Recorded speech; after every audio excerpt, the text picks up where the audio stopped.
All right. Call to order the Brentwood Board of Aldermen meeting for August 21st, 2017. If you'd all rise, join me in the Pledge of Allegiance.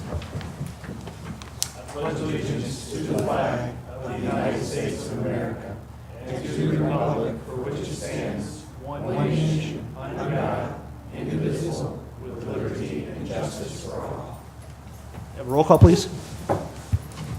Alderman Dimmitt. Alderman Kramer. Present. Alderman Leahy. Here. Alderman Lockmiller. Here. Alderwoman O'Neill. Here. Alderman Plufka. Here. Alderwoman Sims. Here.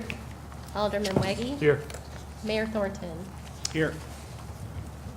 All right, thank you. Item number 3 on the agenda is the approval of this evening's agenda. Does the board have the revised agenda in front of them? Yes.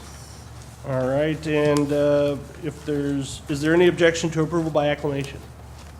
Seeing none, the agenda for this evening will be approved as amended by acclamation. Item number 4 on the agenda is consideration and approval of the minutes of the July 17 meeting. Are there any amendments or changes to the minutes? No. Any objection to approval by acclamation? Seeing none, the minutes will be approved by acclamation. Item number 5, we have no presentations this evening. Item number 6, we have public hearing. Our first public hearing this evening is case number 1708. Public hearing to consider rezoning from B single-family residential to PD plan development overlay for property located at 8816 Harrison Avenue and 8815 Litzinger Road. Now open public hearing on case number 17-08. Would anyone care to come forward and address the board on this? Sure.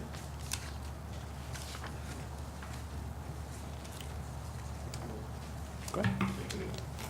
Hi, I'm Karen Gulick. I'm with Grubbs & Associates Architects, and we're the architect for the project for West Community Credit Union. I just want to briefly speak about the project. You can see the rendering there. This is what we're proposing that it looks like. Basically, West Community has been a member of the Brentwood community since 1936, and they desire to build a new facility on the same site as a replacement for their dated building, so the building just across the street there. They have obtained 2 neighboring lots that would need to be rezoned and consolidated into one lot. And the new facility will be constructed in phases to allow the credit union to remain open for the duration of the construction process. The new building will be 1 story and roughly 10,000 square feet. The credit union will comprise 5,000 square feet. It'll be right there in the center. And the remainder of the building will be for tenant spaces, and up to 3 tenants will be able to rent space there. You can switch to the site plan. The building setbacks and landscaping are in accordance with the City of Brentwood's requirements. The plans have, as you know, they've been studied by third-party reviewers for both landscaping and potential traffic impacts. Suggestions for changes by them, as well as the site plan subcommittee, have been incorporated into the project documents. Just briefly, just to speak about traffic impacts, as you can see there, the entrance and exit onto Litzinger will provide all site egress and the majority of inbound traffic. The curb cut to Harrison, that's going to be inbound traffic only. And pushing the curb cut on Litzinger to the west on Brentwood is going to improve the safety of that intersection. Let me switch to the landscape plan. This is the landscape plan. The landscape is thoughtfully designed to incorporate a variety of species, textures, and colors. The plan is to preserve 2 large existing trees on the western side of the property. The project uses some areas of rain gardens to filter water runoff before entering the stormwater system. Plants include native grasses and perennials, which attract bees and butterflies. And the landscape plans also call for low landscape screening along Brentwood and Litzinger, which helps to create an edge along the east and south property lines while softening the views to the parking lot. And finally, just briefly, the photometric plan basically shows the light levels that are going to be generated on the property. The site lighting is designed with dark sky compliance. Basically, that means it's only on when it's needed. It only lights the area that needs it, to be no brighter than necessary, and to be fully shielded or point downward. The photometric study indicates that the foot candle level produced by site and security lighting at the property line is 0 foot candles. That concludes my small presentation. Thank you. Anyone else care to come forward and address the board on this application?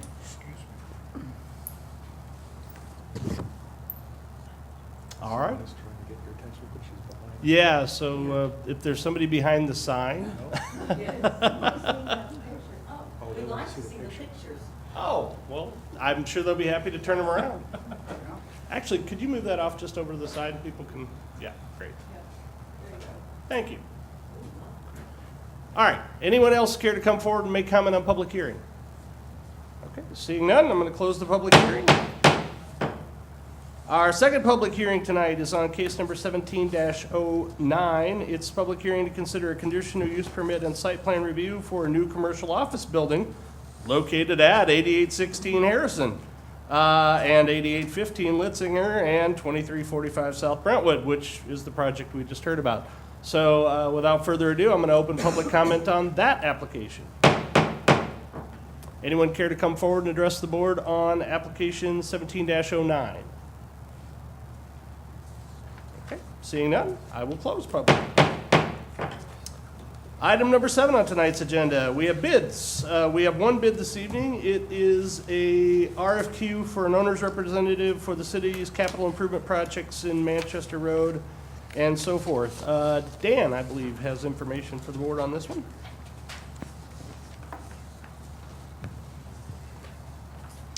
As you mentioned, this is an RFQ for owner's representative services for the 3 Manchester Road projects.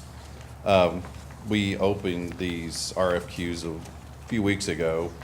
We received 4 of them. So we received Landmark, Kwame, Navigate, and Cosney Wagner.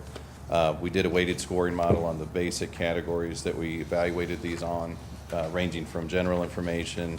Ones with a little bit more weight would be project understanding, their staffing, and then similar project experience and references. When you look at the 4 different firms, the one that had the highest aggregate score would be Navigate at 17.69, and that was based on not just ourselves, but we had a committee of 7-8 evaluators that everybody gave us their scores. We put them into the weighted scoring model, then we presented those to Public Works. And I don't know if you have any specific questions on it. I know there's a memo. I didn't want to get too far into it since I know that comes up later under first reading. Yeah, if there's any questions for Dan at this time, you can go ahead and ask them, or otherwise you can wait till first reading. Okay, thank you. Item number 8 on tonight's agenda is the hearing of any matter of public interest upon the request of any person present. If anyone in the audience would care to come forward and address the board on any topic, your choice, it's 3 minutes to do so. Go ahead.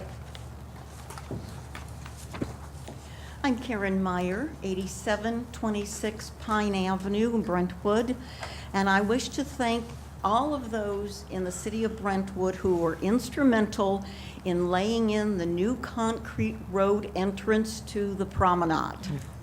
Thank you so much. It is such an improvement, and I appreciate it. Thank you. Anyone else care to come forward and address the board on any topic of your choosing? Seeing none, I'm going to close that item on the agenda. We don't have any unfinished business this evening, I don't believe. And that brings us to item number 10. We have lots of bills to get through this evening, folks. So I am going to remind the board that I am all for the board having as much information as it needs. But if you have questions on these bills, please keep them question-like as opposed to discussion-like, because you'll have a chance to discuss them when they come up for second reading next time around. So we'll go ahead and start with the first one, 10A. Mr. City Attorney, bill number 6148, by title only, please. Bill number 6148, an ordinance approving a computer-assisted report entry and record analysis and mapping system service agreement with St. Louis County, Missouri. All right, Alderman Kramer, do you have a synopsis? Surely, Your Honor, a little bit greater detail for Bill 6148, the computer-assisted report entry and record analysis. That record entry and analysis mapping system service agreement covers an ordinance authorizing our mayor and our city administrator to enter into that agreement with the monitoring system with St. Louis County. With the agreement, St. Louis County will provide basic care services, which consist of 24-hour-a-day telephone entry, that by personnel of St. Louis County Police Department's CARE unit of police reports from Brentwood police officers performing exclusively patrol duties. This agreement is renewed annually. We've done it before. The department recommends that the Board of Aldermen consider approval of an agreement for computer-assisted report entry and record analysis. All is contained within the language of Bill number 6148. All right, thank you. Just to add to that, this is sort of an annual deal, folks. So if anybody's got any questions, Jim here to answer them. But like I said, we do it pretty much every year. Alderman Plufka. I do have a question for Go ahead. Chief Yeah. McIntyre. It's probably going to take you less time to answer the question than it is to get to the podium. Yes, sir. Does participation in this program affect our efforts toward CALIA certification? No, not one way or the other. That's really the only question I had. All right. Anybody else? Thank you. Item number 10B is Bill number 6150. Mr. City Attorney, can we have first reading by title only, please? Bill number 6150, an ordinance approving an agreement with Navigate Building Solutions LLC for owner representation services for the city of Brentwood. Thank you. Alderman Kramer, do you have a synopsis? Yes, Your Honor. Greater detail again, Bill number 6150, the Owner's Representative Services Agreement, that for the city's capital improvement projects, Manchester Renewal, Manchester Road Mill and Overlay, and the Great Rivers Greenway Connector with the Deer Creek and Gloria Rogers Parkway. A request for qualifications, otherwise known as RFQ, solicitation for Owner's Representative Services associated with the three aforementioned Manchester Road projects was made during this past July 2017. Navigate Building Solutions was selected as the most qualified and responsive firm as recommended. The RFQ information was presented at the Public Works Committee meeting held August 9th, 2017 here. Two representatives from the firm presented their expertise and qualifications to manage the complex municipal projects associated with Manchester Road. Public Works Committee and their members unanimously recommends that the Board of Aldermen consider approval of an agreement for the Owner's Representative Services between Navigate and the City of Brentwood. All this language is contained within Bill number 6150. All right, thank you. Dan?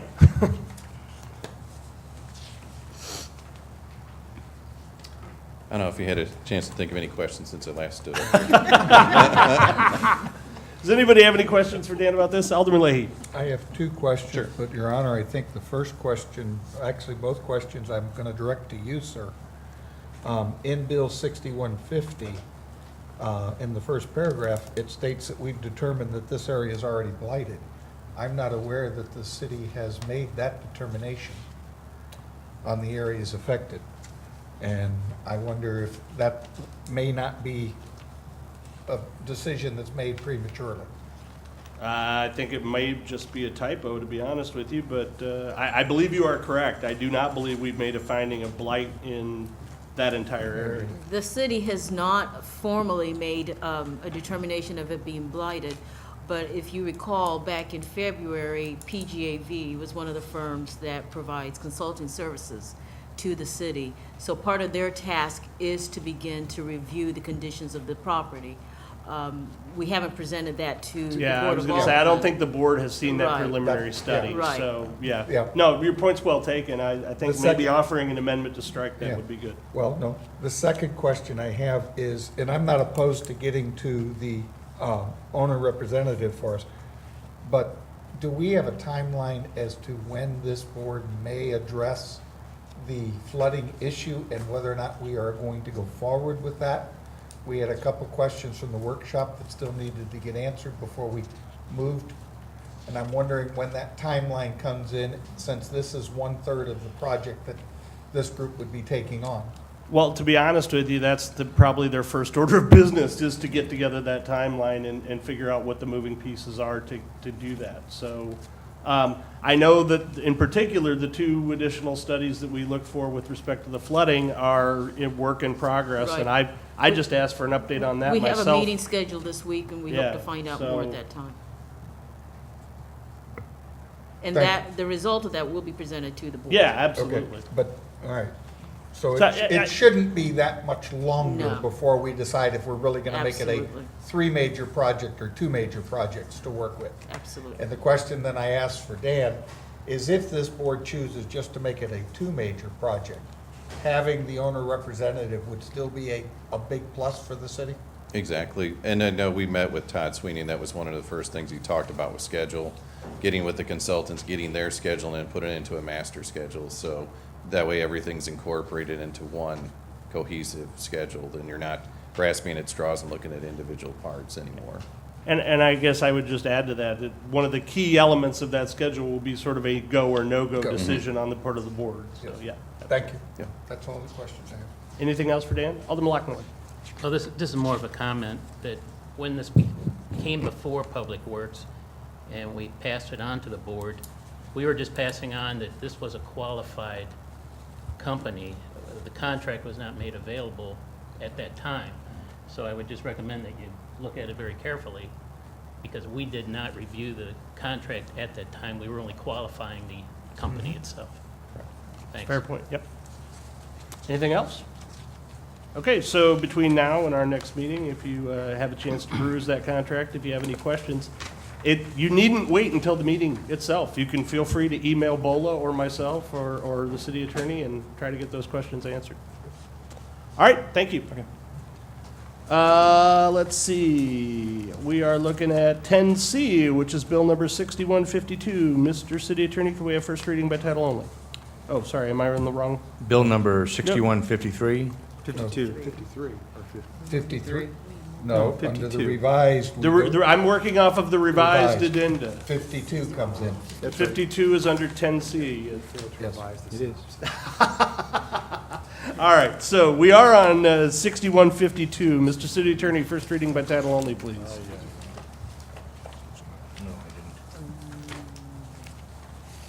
Bill number 6152, an ordinance amending the zoning map of the city of Brentwood to rezone certain property numbered 8816 Harrison Avenue and 8815 Litzinger Road from B Single Family Residential to PD Plan Development Overlay District and establishing the effective date of this ordinance.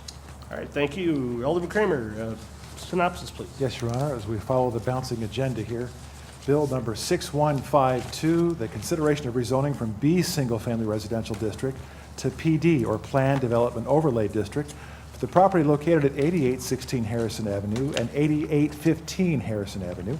Purpose of the zoning request is to Plan Development District is to accommodate the construction of a new banking facility for West Community Credit Union located at 2345 South Brentwood Boulevard.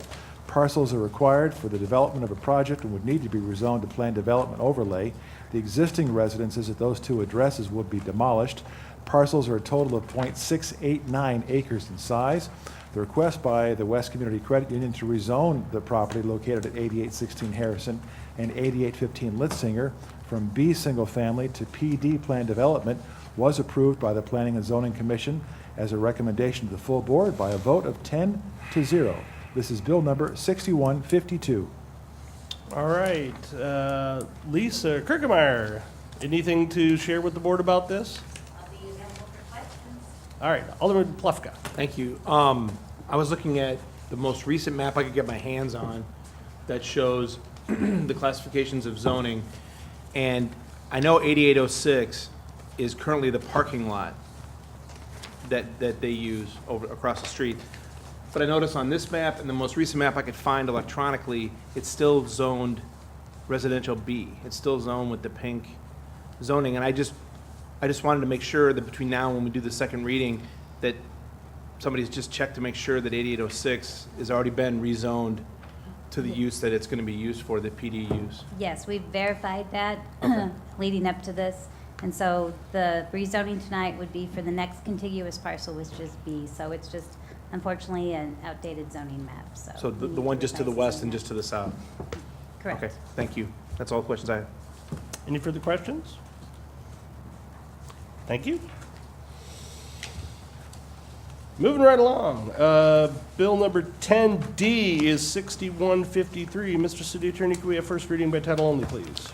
Bill number 6153, an ordinance granting site plan approval and a conditional use permit to West Community Credit Union for development of commercial office building at 2345 South Brentwood Boulevard.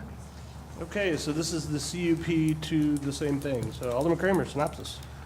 Sure, Your Honor. Bill number 6153, the consideration of a conditional use permit and site plan review for a commercial office building and property located at 8816 Harrison Avenue, 8815 Litzinger Road, and 2345 South Brentwood Boulevard. Our Planning and Zoning Commission reviewed a petition from West Community Credit Union to operate a drive-through at their proposed new facility to be located at 2345 South Brentwood Boulevard. The new building would consist of 9,965 square feet of office space. The credit union square footage of 4,990 square feet, and there will be up to 3 tenant bays occupying the remaining 4,975 square feet of space. Since the credit union will include a drive-through, a conditional use permit will be required for the project. The request by West Community Credit Union for site plan and architectural elevation review, as well as conditional use permits to operate a drive-through at their proposed new facility to be located at 2345 South Brentwood Boulevard, was approved by our Planning and Zoning Commission, recommended to the full board by a vote of 10 ayes to 0 nays, all contained within the language of aforementioned Bill number 6153. All right, thank you. Lisa Kirkemeyer, anything you want to share with the board on this? I just wanted to make sure that the alderman looked at the ordinance and that it was approved by the Planning and Zoning Commission, recommended for approval, a vote to 10-0, with one condition, the CUP. So again, because this project is going to involve not only space for West Community Credit Union, but also 3 tenant bays, up to 3 tenant bays, they did add a condition, and this is in the ordinance, that tenants occupying the building may operate between the hours of 6 a.m. and 11 p.m. only, and shall not operate as a 24-hour establishment except for one automatic teller machine located as shown on the site plan. And that was, again, just to protect the neighborhood and the adjoining residential area. Any questions? Any questions for Director Kirkemeyer? Alderman Kramer? Yes, Your Honor. Lisa, for those who may not be aware, is there further rationale, or is there a reason the traffic engineer recommended there not be a traffic impact study? It was given, the explanation that was given was just the size of the project and again, what could possibly be generated from the site. So it's a 10,000 square footprint building. So really it was more importantly just to look at how ingress, egress patterns would be from the site, then also internal traffic circulation flow on the site. So that was the explanation provided by the engineer. With the drive-through component, does our code not require there to be one impact study? Well, I mean, again, that's what his recommendation was. I don't know. I don't see, long lines at drive-throughs anymore. Not to say that that doesn't generate traffic, but Yeah. I think the industry has changed so much that there really isn't as much just impact that's a result of banking facilities and drive-throughs. Okay, thank you. I'm just curious, since there's an existing drive-through, why do we necessarily have to approve a new one? The components of the site plan are going to change. You are going to still have a larger building. You are going to have additional tenant spaces. So the conditional use permit, again, needs to really, it's not transferable. The whole site plan does need to be reevaluated and a new CUP approved if that's your desire. Thank you. Alderman Wiggy? Hey, Lisa, so I know the comprehensive plan isn't done yet, but do you have any concerns that this is not consistent with the direction that the comprehensive plan seems to be going? I think it's going to fit in with what the comprehensive plan suggestions are. We have received just a draft copy this week, so everybody will be getting that soon. And so I haven't been able to complete a review, but one of the recommendations for the Brentwood corridor is a term that they like to use. It's called densifying. So I know that we are going to be looking at more multi-level buildings perhaps and more multi-use projects. But I think, again, given how important and busy this intersection is, this is a good complementary use for that intersection. I mean, you want to have something that looks very attractive, very appealing, but again, it's going to be more kept in the realm of being lower impact than some of the things you could possibly have there, so. Well, so I know that densifying, that means, moving the businesses closer to the road and putting the parking kind of behind it. That's the trend we're starting to see, where this is exactly opposite, right? We're putting all the parking on Brentwood Boulevard instead of behind the building. So I don't know, any concerns with it just being inconsistent with that? I don't, not at this time, no. I mean, I think we still need to, finalize the comprehensive plan. I think overall, again, the linear corridor, those considerations need to certainly be thought through, but for a busy intersection, I think the treatment of the intersections on the corridor are going to be a little bit different than what we would expect to see all along the linear corridor. Okay, thank you. Any other questions? I have one question, actually. So, in our Board of Aldermen workshop, we discussed the possibility of a possible pedestrian bridge over Brentwood Boulevard, and in reviewing the plan, I just saw sort of the ingress-egress portion of that. Do you think that precludes that, or do you think? No, I don't. And in fact, we shared plans with them very early about that, but we said, this is literally on the drawing board. There's been no more, steps taken to actually fulfill that, but they're aware of it, but again, there was a couple of different maybe alternatives to being able to build that improvement. So with, again, the parking, which again is why probably in this case it's better to have the parking facility actually closer. They are a little bit over on their parking, so if we would maybe need additional land and would want to work with them in the future, I don't think it precludes the project from happening. So. Thank you. Alderman Lockman. I can't tell from this drawing in here, but is there a green space that kind of mirrors what's in front of Walgreens in that corner? Or does the parking come all the way up to the sidewalk that corners I there? think there was lands, in fact, I guess actually that's maybe the best picture. The landscaping treatment right at the intersection. Can you flip that around so we can?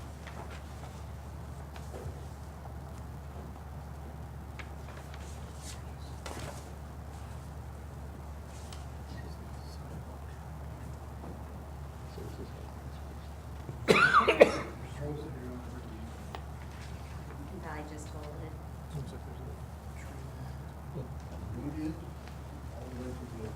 So right at the corner, there's Okay. A landscape edge, quite similar to what's across the street at the, Walgreens? well, Okay. And then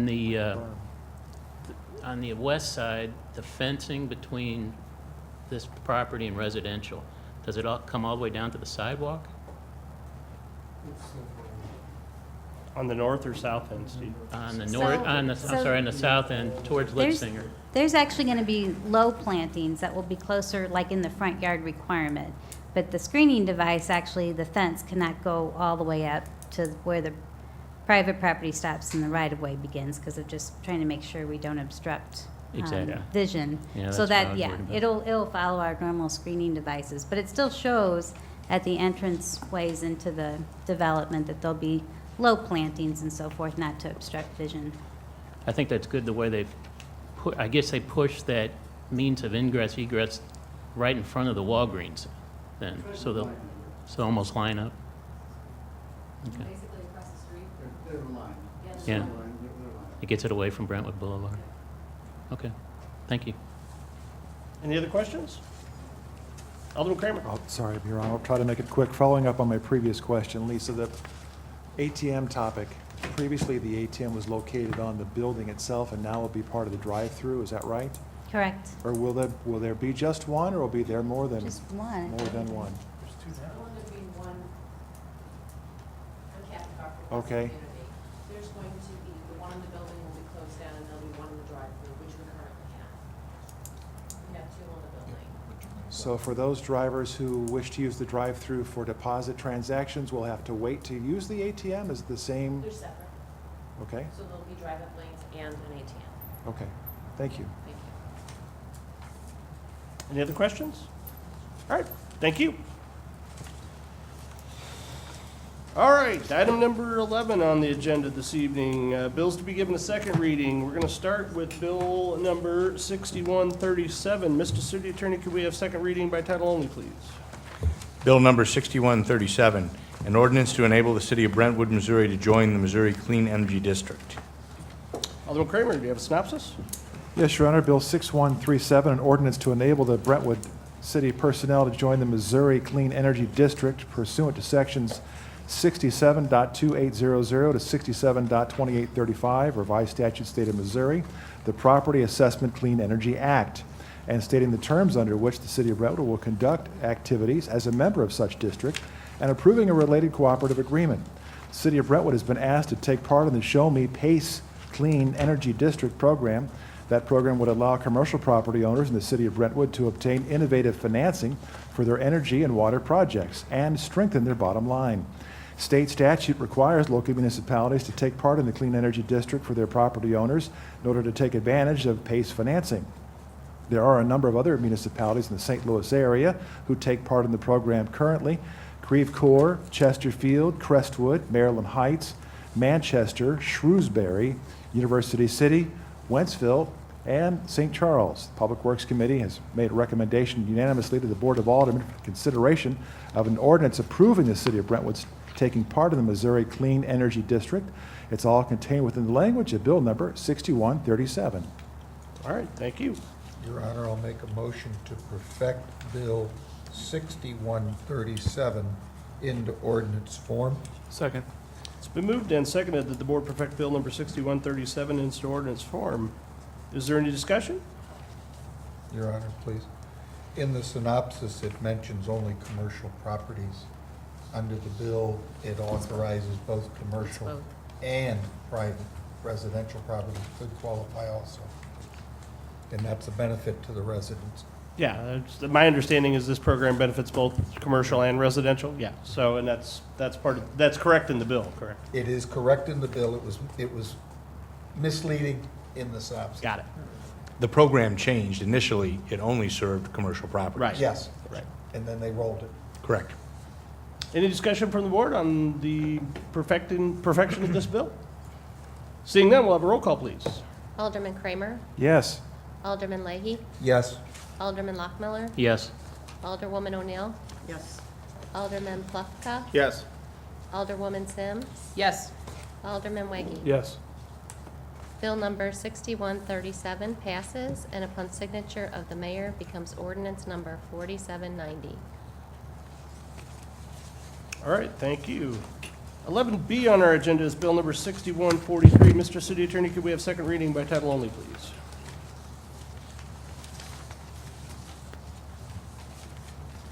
Bill number 6143, an ordinance authorizing the mayor and/or city administrator to enter into and execute a participation agreement on behalf of the city of Brentwood, Missouri, with the city of Richmond Heights for senior programming services and providing for the effective date of this ordinance.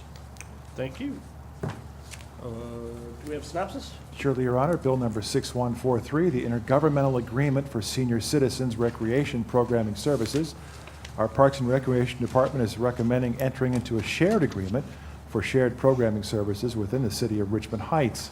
Due to staff vacancy, conversation has been held with the city of Richmond Heights about merging senior programming with Brentwood. Richmond Heights will be responsible for planning and providing all programming services for trips, programs, classes, and special events geared towards senior citizens, while our city would take part and be responsible for providing reimbursement for 50% of recreation programmers' salary and benefits to Richmond Heights. The two cities would share the net revenue generated by the senior citizen recreation program, if any, all contained within the language of bill number 6143. All right, thank you. Chair would entertain a motion. Motion to perfect Bill 6143 in the ordinance form. Second? It's been moved and seconded that the board perfect bill number 6143 into ordinance form. Is there any discussion? Alderwoman O'Neill. All right, thank you. I would like to table this. I would like to send it back to the Parks Department to look at this.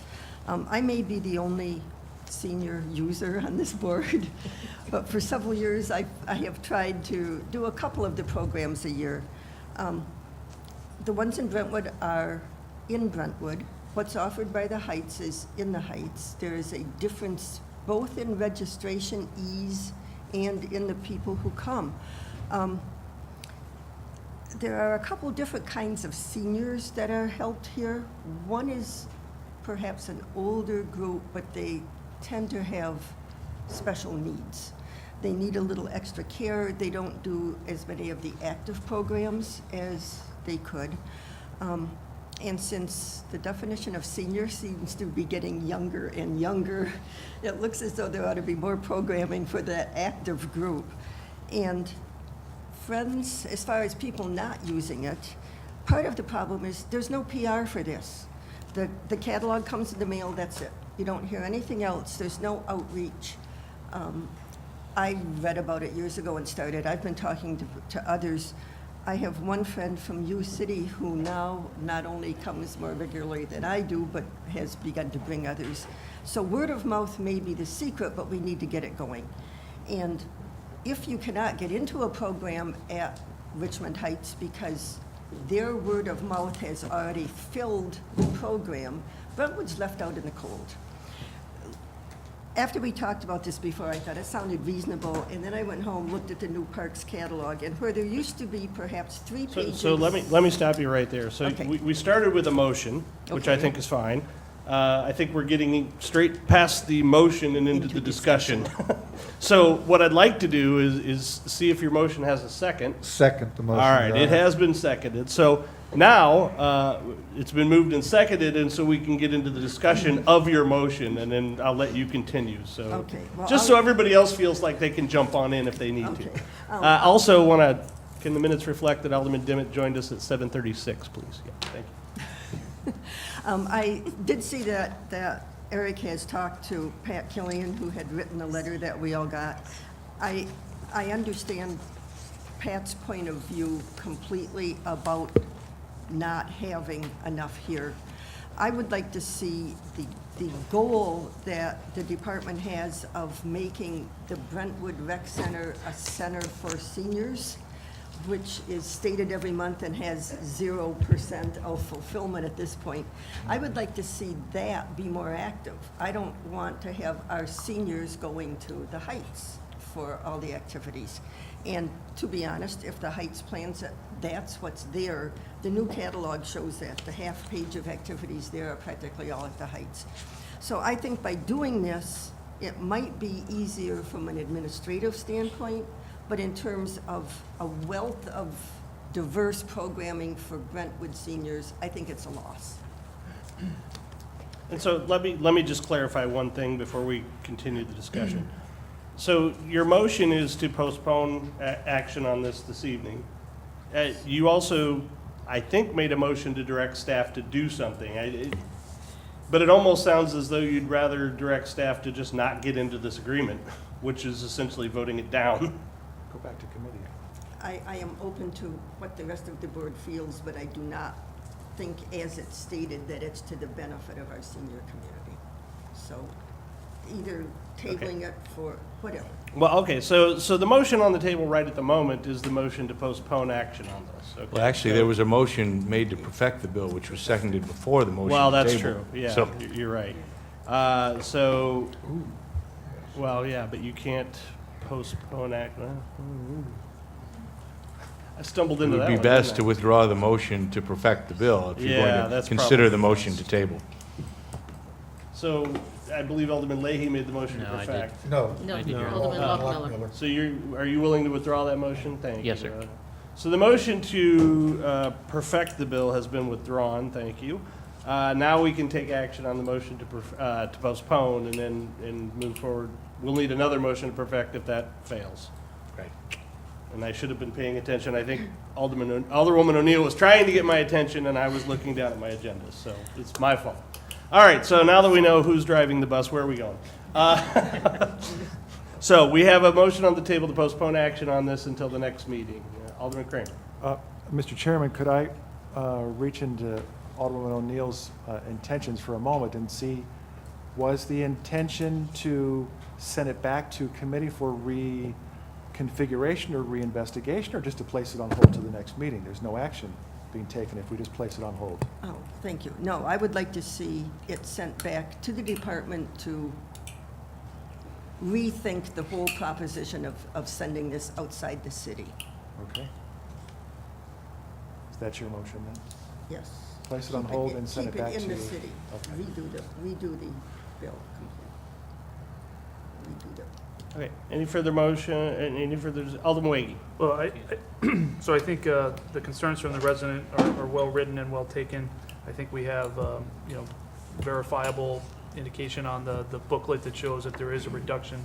I think the fundamental question is, do we believe that this should be a shared resource or outsourced to Richmond Heights, or do we believe that this is important enough that we need to keep this and have somebody dedicated to senior programming here in Brentwood that is focused just on Brentwood and working with Richmond Heights. So I'm not sure postponing is the right action. I think the question in front of the board is, should we outsource it out to Richmond Heights? I know there have been conversations about, how we can improve this and meet with stakeholders going forward.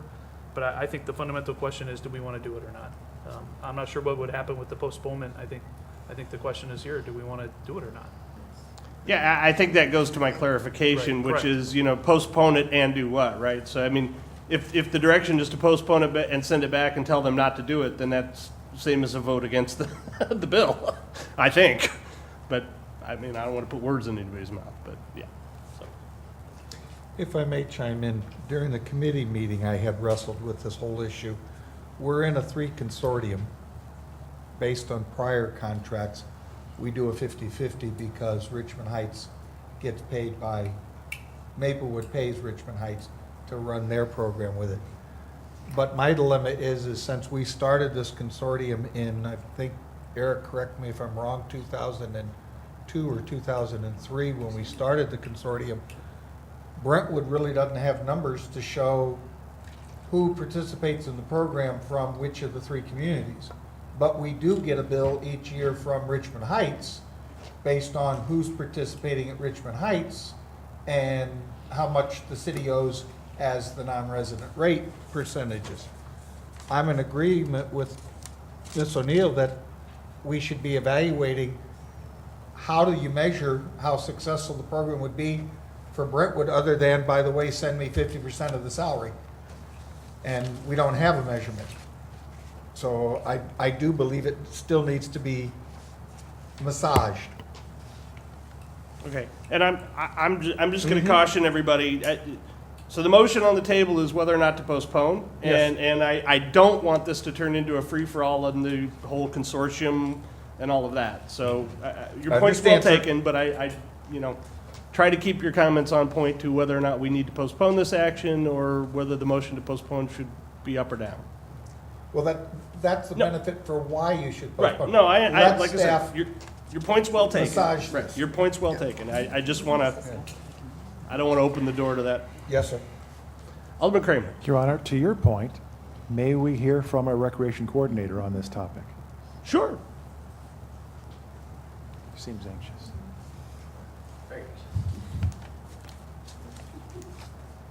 So thank you. To alleviate a couple concerns, is first of all, this would be a partnership of the senior program. We're not outsourcing anything. You better believe I will have a hand in senior programming moving forward. Myself and my staff. What we want to see is senior program continue to grow and thrive in all 3 cities. The issue that we have between us and Richmond Heights is that we don't feel that we need 2 programmers running 2 different programs between 2 or 3 cities. That is the fundamental issue that we thought we had going forward. What we had was 2 programmers, Tammy and Kate over at Richmond Heights, running senior programming. Prior to Tammy leaving, it was like, maybe in the future this would actually be a good idea to have 1 programmer. I was hoping, it sounds bad, that Kate would actually leave and Tammy would actually run the program for all 3 cities. It went the other way. I hate losing a staff person, and but it is what it is.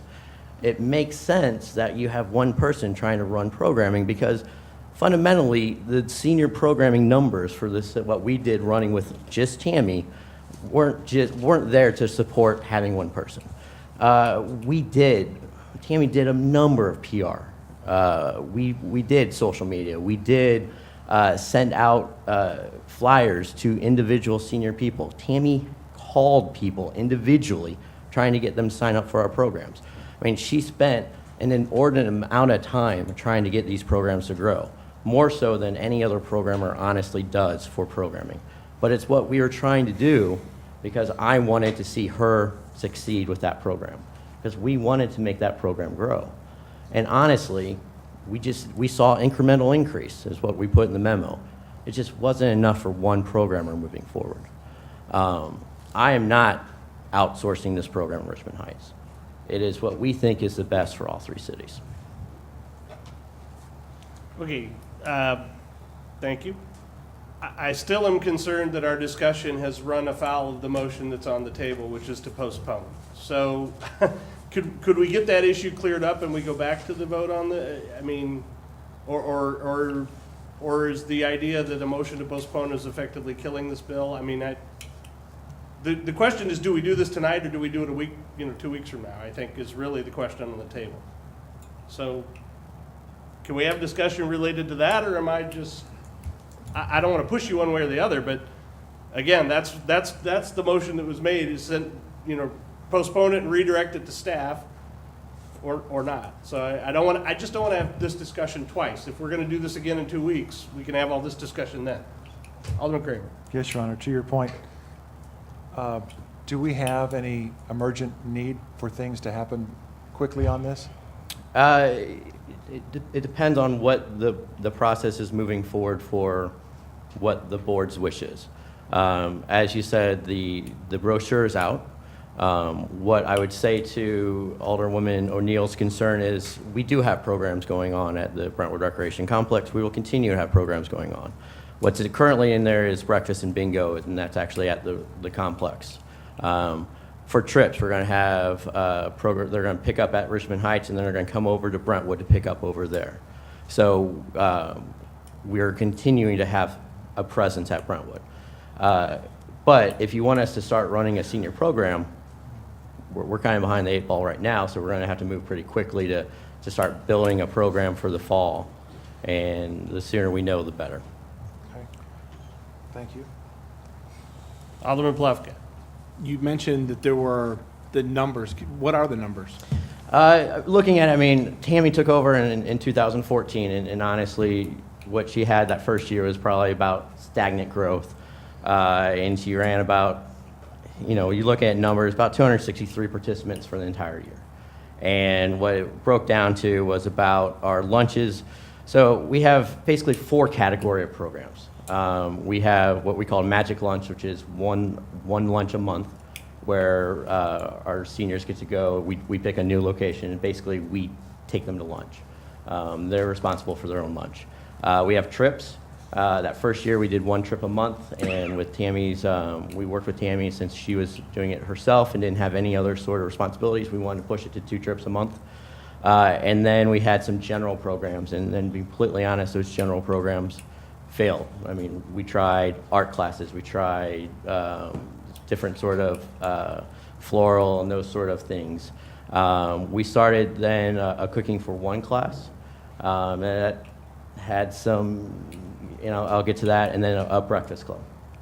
And so what we averaged in 2014 was about 12 people for the lunch, 12 people for the trips, and about one person for the general programs. Thank you. And I got 15 and 16 if you want to hear those. In 15 it was 12 people for lunch, 9 for trips, 4 for the cooking class. That's when we introduced the cooking class. And last year it was 13 for the lunch. The lunch seems to be our most popular trip. 9 for the trips, 8 for the general program, and what helped those numbers were a lot of free classes. 4 for the cooking class, and then 7 for the breakfast club. And the breakfast club is a $2 per participant sort of thing. So what we found is the increase that we saw from Tammy was in free and greatly reduced programming fees.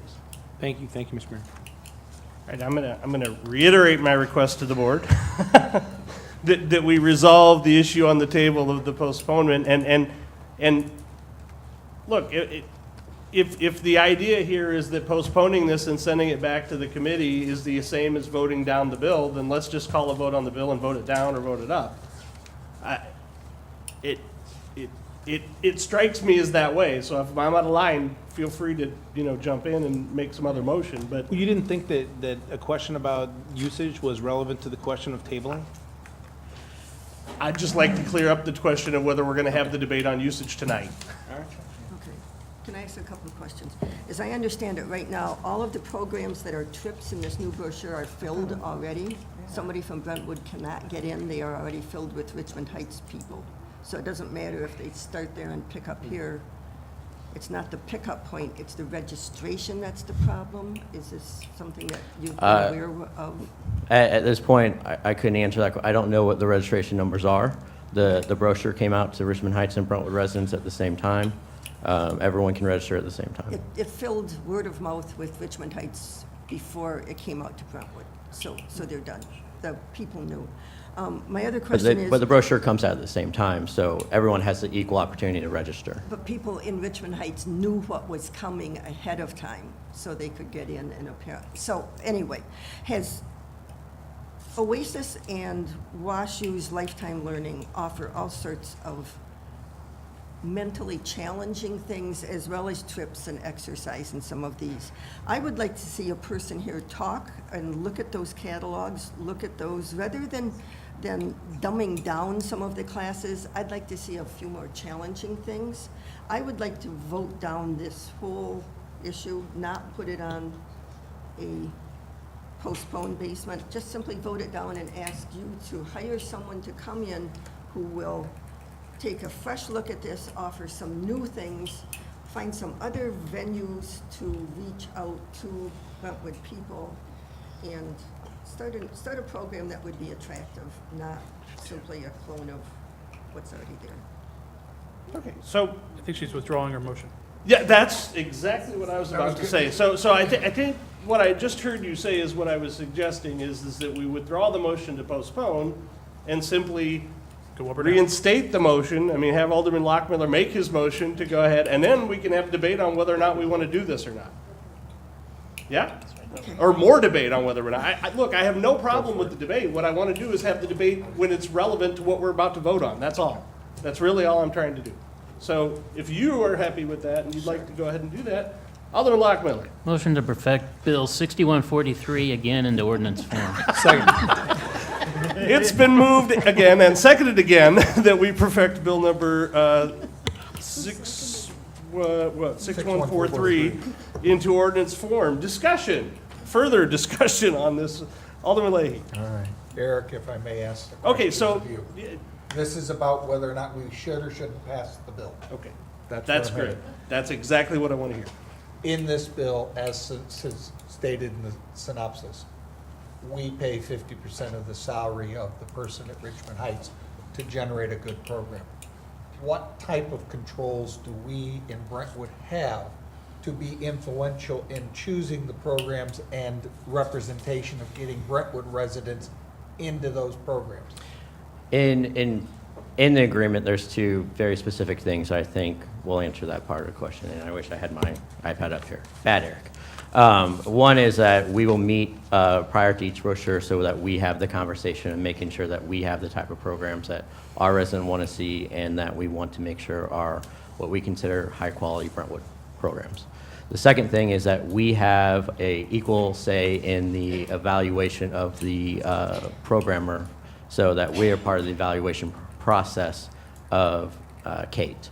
So we, if we're unhappy with her, what she's doing and how she's performing, we get to have that say in her evaluation process. So those are what I think, off the top of my head, the two sort of fail-safes for us in the agreement. This agreement gives us no commitment into X number of slots will be reserved for Brentwood residents or anybody else. The park program is first come, first serve. X number of spots are available because that's what the program could handle.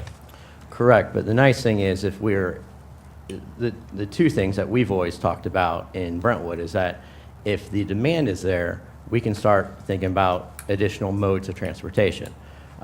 In the heyday, I've been told, we always rented a nice sort of luxury cruise bus that actually went on the trips, and that's what we're trying to get back to. In addition, between Brentwood, Maplewood, and Richmond Heights, we have multiple different buses that we can use, depending on the day, depending on what's being used. So if they are booked at this point, we could probably send a second bus along and actually increase the number of participants we take on the trip. Or we can go the third route and rent a bigger van from a place like Enterprise and be able to increase the number of participants. Having a increasing number of participants is an easy one to fix. In going this route with a shared person at Richmond Heights, how does that, if at all, affect the Brentwood usage rate in the way of the fees that we pay at the end of the year to them or in July of each year? Does this interfere with any of that? No, that's a totally different agreement. That's just for the heights, usage of the heights. Thank you. No more questions, Your Honor. Okay. Again, at the risk of Hey, look, folks, this is discussion, this is debate, right? So I'm all in favor of you asking Eric questions, but, you know, get it out there. What do you think? If you need the information to make your point, then go ahead, but Alderwoman Sim. You've listened to all of Alderwoman O'Neill's concerns that we've discussed here tonight.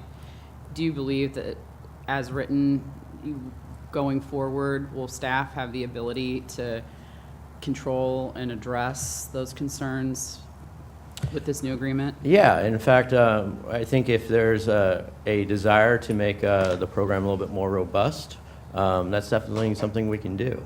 To be honest, I worked in Clayton, and we partnered with Oasis, and that's an easy one to talk to Oasis a little bit. The small concern is that Oasis programs and doing something like that are generally more expensive, and that's the biggest complaint we always get about senior programming is cost. So it's going to have to massage the increase of that sort of program versus the cost aspect of it, because that is the biggest complaint we get on all of our senior programs is cost. But it can be done. I think that there's an opportunity to address Alderwoman O'Neill's concerns in this contract, and I certainly hope that we have an eye on our constituents participating in these programs and continuing to build creative and existing programs, building on what we have. And if there's an opportunity to realize an efficiency with having, one coordinator instead of two, I think we ought to take advantage of that. So I support the ordinance. That's all I have. Alderman Kramer. Your Honor, I haven't made it to this age demographic just yet, but I know that it's in the future, and I have had a chance to share share with Alderwoman O'Neill her concerns prior to this meeting, and I've also now had a chance to hear our Recreation Coordinator's response, and it seems as though, looking into 2018, budgetary-wise, if, for example, this agreement didn't take place and we were to have to shoulder this and/or create on our own with staff hours, we are presently not budgeting for that. Is that correct? Or are we? We have not put that in the budget because based on kind of how it went through committee in the first reading, we felt confident it was going to pass tonight. Now, luckily, budgets aren't done yet, so we can bob and weave as we all do during budget time. So, But you're comfortable listening to Alderwoman O'Neill's concerns that we can try and reinvigorate or reinstitute some of the creativity and/or diversity in the programs? Sure. Okay. Thank you. Any further discussion? I'll just say for my part on the cost part of this is, I have shared this with Director Grunenfelder I don't know how many times. And look, you don't run a parks department for profit, right? If you're lucky, you run it to break even. But I don't even think that's the most important thing. I think it's an important service that you provide to your constituents and a valuable service that we provide to our constituents. So, if moving in this direction or that direction, I honestly don't think that's going to break the budget one way or the other, folks. I think what you need to focus on here is what's the best way to go for the city and the people you represent. And that's all I'll say about it. Thank you, Eric. thank you. So are we ready for the question? Yes. All right, let's have a roll call, please. Alderman Dimmitt, Yes. Alderman Kramer, Yes. Alderman Leahy, No. Alderman Lockmiller, Yes. Alderwoman O'Neill, No. Alderman Plufka, Yes. Alderwoman Sims, Yes. Alderman Weggie. Yes. All right, I got 6-2.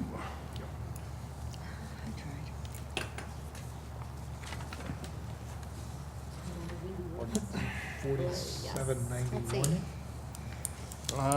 Bill number 6143 passes, and upon signature of the mayor becomes ordinance 4791. All right, thank you. Your Honor, if I may? Point of order? No. On this, go ahead, sir. I'll pick it up later. Okay. Item 11C is Bill 6144. Bill number Oh, 61. sorry, yeah. Mr. City Attorney, first reading by title only, please. Bill number 6144, an ordinance amending Article 1 and Article 5 of Chapter 400 and Article 1 of Chapter 500 of the Brentwood City Code concerning temporary use of storage containers and trailers in commercial and industrial districts. All right, thank you. Alderman Kramer, synopsis.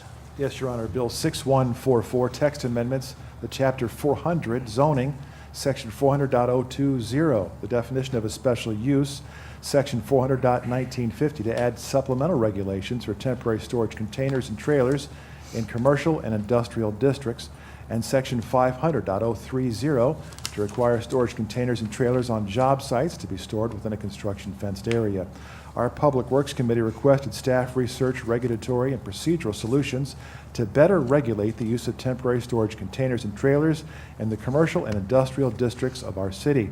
The committee directed staff to forward proposed text amendments to Chapter 400 of the City Zoning Code to our Planning and Zoning Commission for their review and consideration.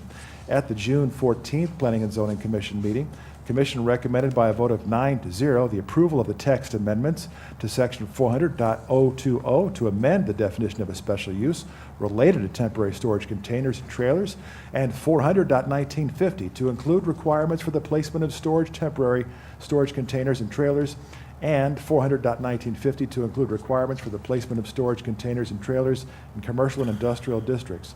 Yes, there was some repetition there.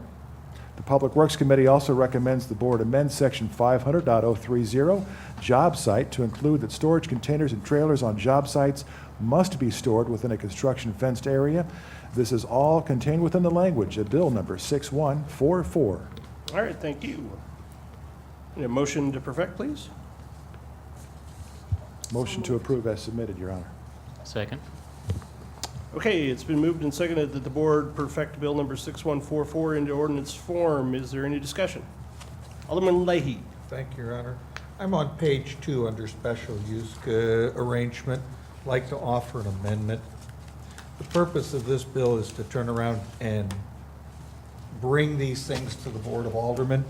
And thus, in that first paragraph, it has that the building officials and the police chief accept all special use applications, temporary storage trailers shall be reviewed and approved by the Board of Aldermen. I'd like to amend that to be approved by staff, and at staff's discretion, allow them to bring it to the Board of Aldermen if they so feel it's necessary. Okay.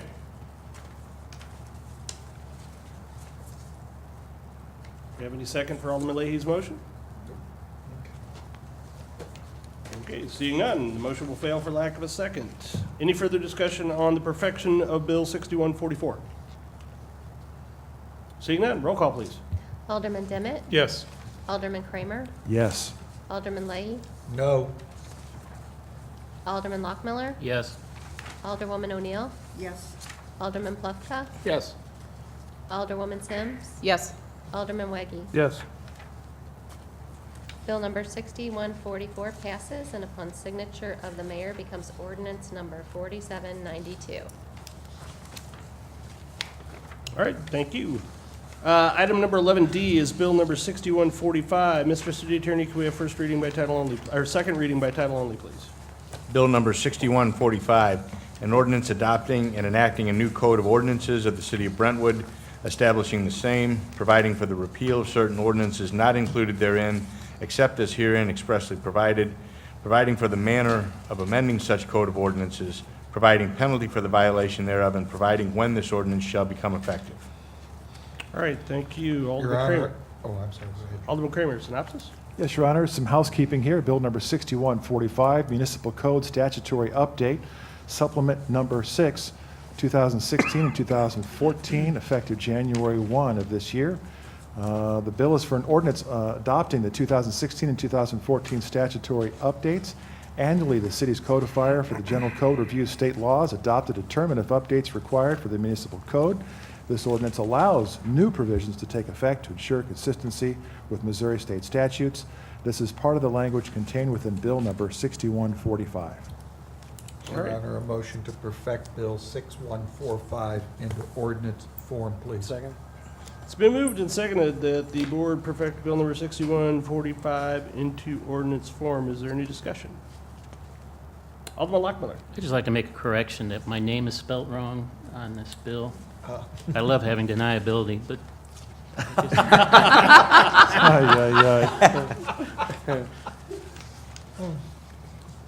All right, I believe we can make that change without amendment, so we're good to go. Any further discussion on this housekeeping measure? Seeing none, we'll have a roll call, please. Alderman Demmett. Yes. Alderman Kramer. Yes. Alderman Leahy. Yes. Alderman Lockmiller. yes. Alderwoman O'Neill. Yes. Alderman Plufka. Yes. Alderwoman Sims. Yes. Alderman Weggie. Yes. Bill number 6145 passes, and upon signature of the mayor becomes ordinance number 4793. All right, thank you. Item number 12 on our agenda, bills to be given a first and second reading. The first one is 12A, bill number 6149. Mr. City Attorney, could we have first reading by title only, please? Bill number 6149, an ordinance of the City of Brentwood, Missouri, authorizing and directing the submission of a ballot proposition to the qualified voters of the City of Brentwood, Missouri, to consider imposing a local use tax at the same rate as the local sales tax of the City of Brentwood, Missouri, for purchases from out-of-state vendors that exceed $2,000. First reading.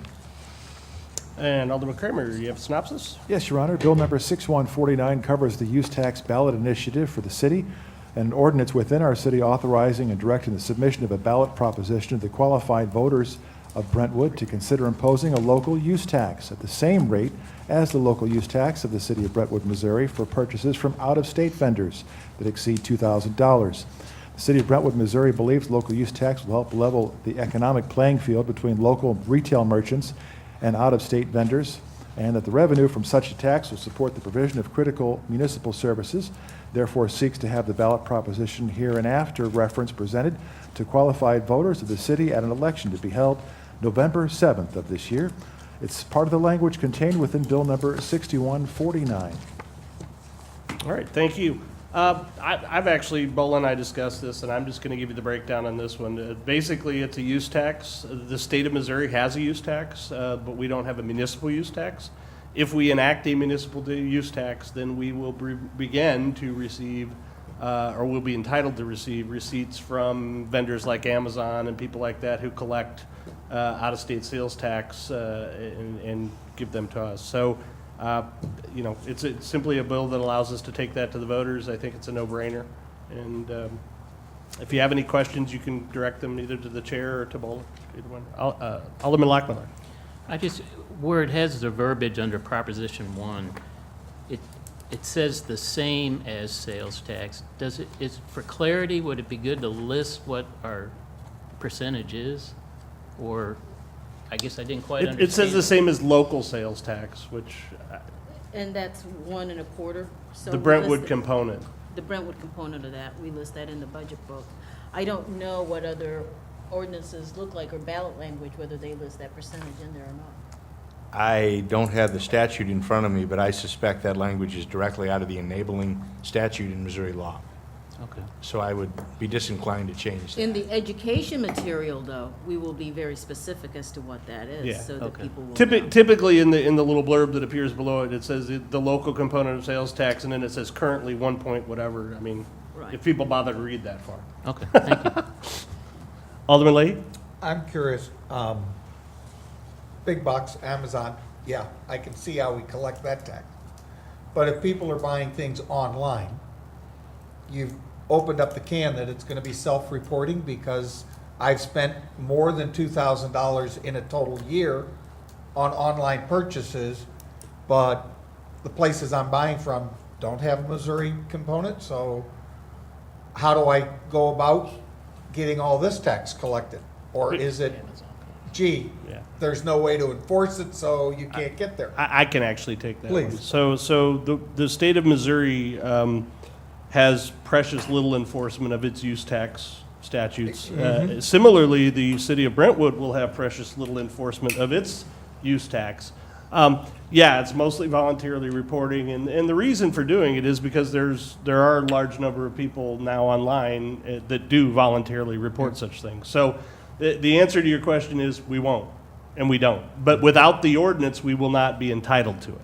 Second part of the question, Your Honor, I'm under the impression that currently the state of Missouri has not fixed the titling of cars that are purchased out of state that can come back and register here in Missouri but don't pay the sales tax. That bill, I don't believe, has been passed by the I governor. believe the city adopted that. We put that on the ballot last year, so that's been fixed for the city of That has Brentwood. been fixed. It's been fixed in the city of Brentwood since last year. Thank you. That's the other half of where we wanted to go. Thank Yep. you. Alderman Dimmitt. Alderman Leahy had my question. Got it. Alderman Weggie.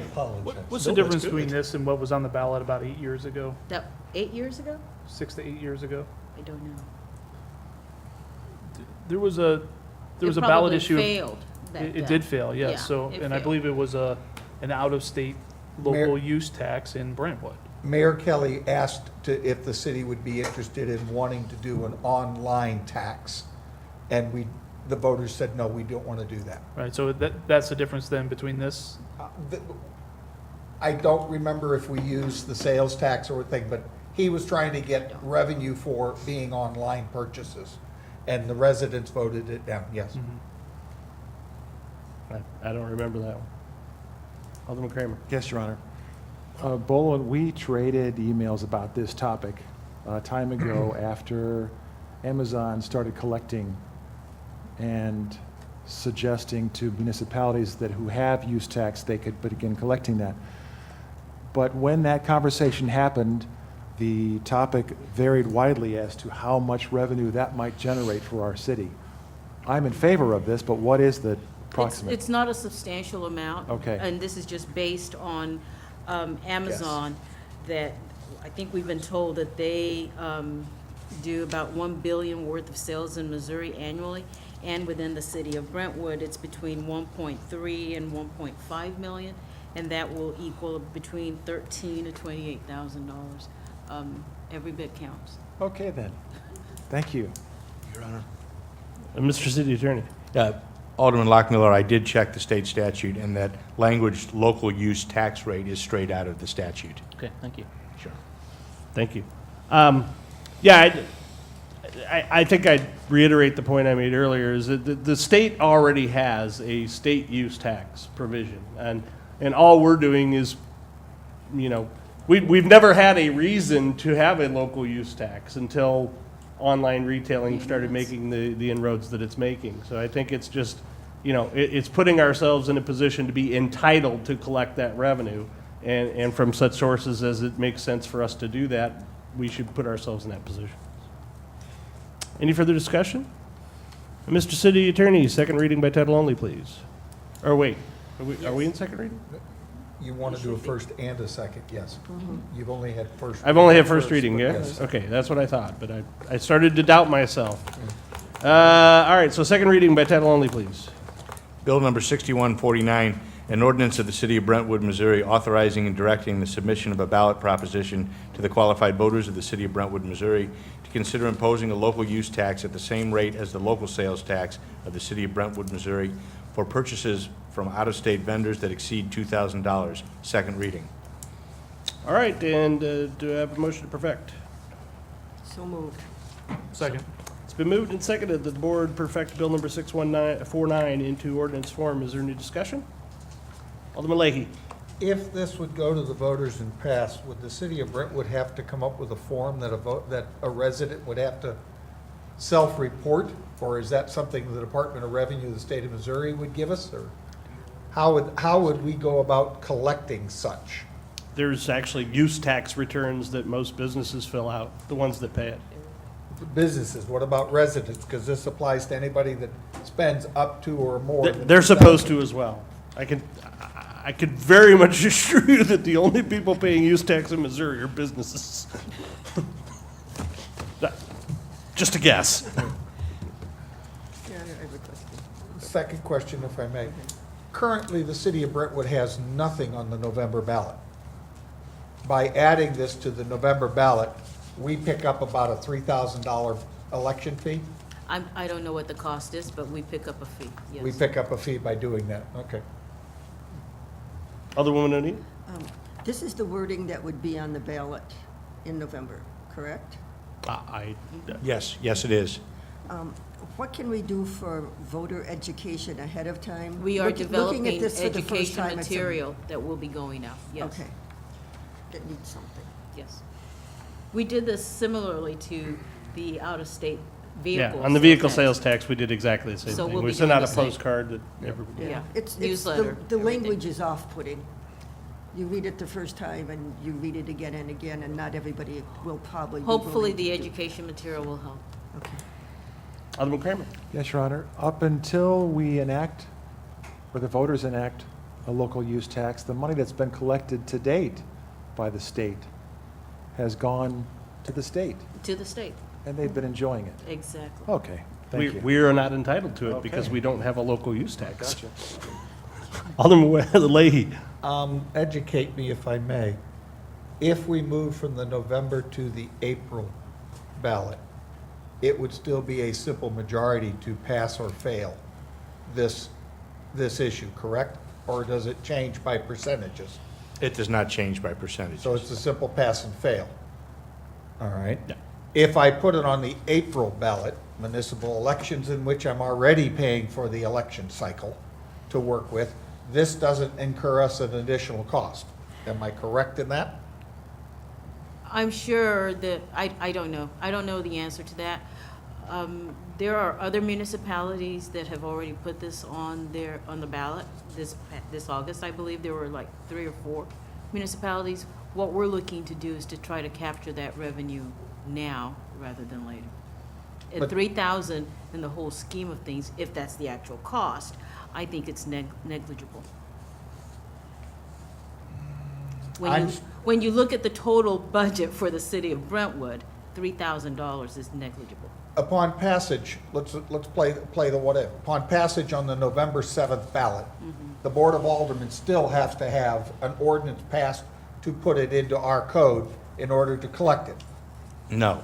Because the simple vote immediately makes us eligible for this? Correct. The only thing the city would have to do within, and remind me the number of days, is to determine whether we're a pool city or a point A city. A or B city. We're an A B city. Right. That's correct. And then I assume send the appropriate notices to the Department of Revenue, et cetera. Yes. Exactly. Thank you, Your Honor. Any further discussion? Seeing none, roll call, please. Alderman Dimmitt, Yes. Alderman Kramer, Yes. Alderman Leahy, Yes. Alderman Lockmiller. Yes. Alderwoman O'Neill, Yes. Alderman Plufka, Yes. Alderwoman Sims, Yes. Alderman Weggie. Yes. Bill number 6149 passes, and upon signature of the mayor, becomes ordinance number 4794. Thank you. Item number 12B is Bill 6151. Mr. City Attorney, could we have first reading by title only, please? Bill number 6151, an ordinance approving the engagement of special counsel to assist the city of Brentwood in a matter involving the United States Environmental Protection Agency. First reading. Alderman Kramer, do we have a synopsis? Yes, Your Honor. A little greater detail on 6151. Our city would like to execute a standard engagement agreement between Paul Sinelli, PC, pursuant to the matter involving United States Environmental Protection Agency. Parks and Recreation Department received a time-sensitive letter from EPA on July 21 of this year. When the city contacted the city's legal counsel for advice in the matter, staff was informed that Curtis Hines, Garrett, and O'Keefe did not have an environmental attorney on staff. recommended our city contact Paul Sinelli for assistance with the matter. Staff recommends the Board of Aldermen consider approval of an engagement agreement between the City of Brentwood and Paul Sinelli, P.C. pursuant to the matter involving United States Environmental Protection Agency, EPA. It's part of the language contained within the language, of Bill number 6151. All right, and with the board's indulgence, I'll ask the city attorney to give it a second reading, and we'll just have the discussion and questions all at once. Bill number 6151, an ordinance approving the engagement of special counsel to assist the city of Brentwood in a matter involving the United States Environmental Protection Agency, second reading. All right, and we have a motion to perfect, please? So moved, Your Honor. Second. It's been moved and seconded that the board perfect Bill number 6151 into ordinance form. Now we can have discussion. I'm going to take the first, I'll give you the information that I think is relevant to this. So as noted, the Parks and Rec Department did receive a letter from the EPA. It was related to the incident with the ice rink that happened about a year and a half ago. It's a legal matter, so would like the discussion of this to be strictly limited to whether or not we need to enter into the engagement. If you'd like the particulars on the legal matter, I'd be happy to fill you in on a closed session, but I'd rather not have that discussion in open session. Alderman Dimmitt. Thank you, Mr. Chairman. I've read in some in the materials that the fees would be capped at $2,000, and that's based upon a reworked scope of engagement. Is that, am I understanding that correctly? I don't know the answer to your question, so I'd have to refer that to City Administrator Akande. In your August 21st memo. Yeah, I believe that under a memo that they, or a letter that they sent to me, they talk about what the hourly rate will be, and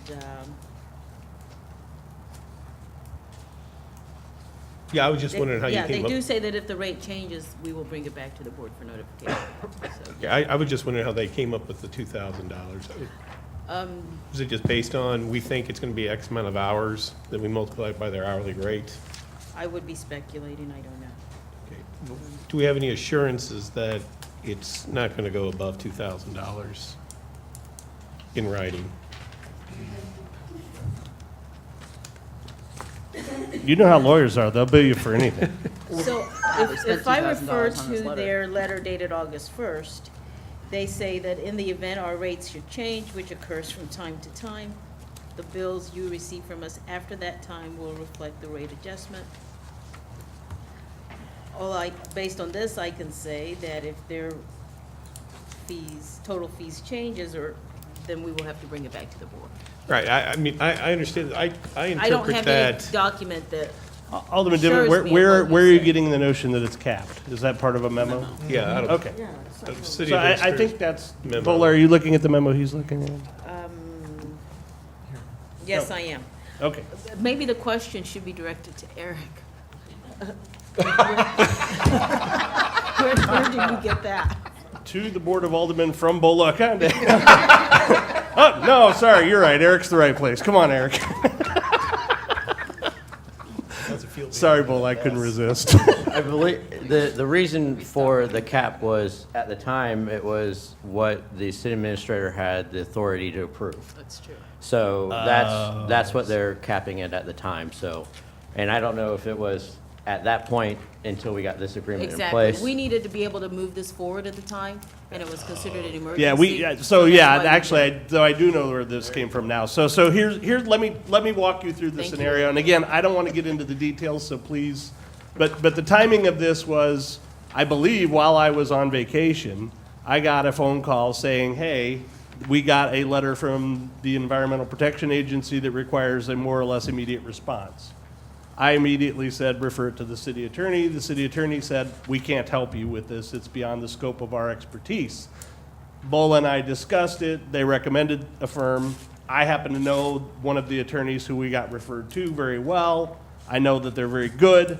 I said, what's the limit of your authority? She said, it's $2,000. I said, then authorize them to do up to that to get whatever needs to be done immediately done, and then take it to the board. So I apologize. I did actually know the answer to your question.